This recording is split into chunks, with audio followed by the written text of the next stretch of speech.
Hey guys, so I wanted to show you a good combination if you want to start practicing the hand drill. Basically, that's elder. I found it in Vancouver Island when I went with Greg too. And this is cedar. It's a good combination.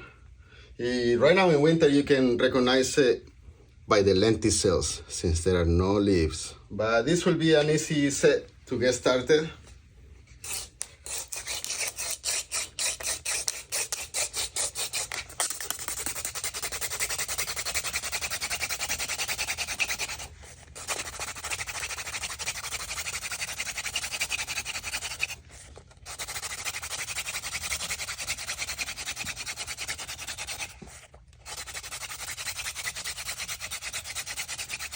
And there you go. That's a call. You gotta be really careful when you're doing. It's super fragile.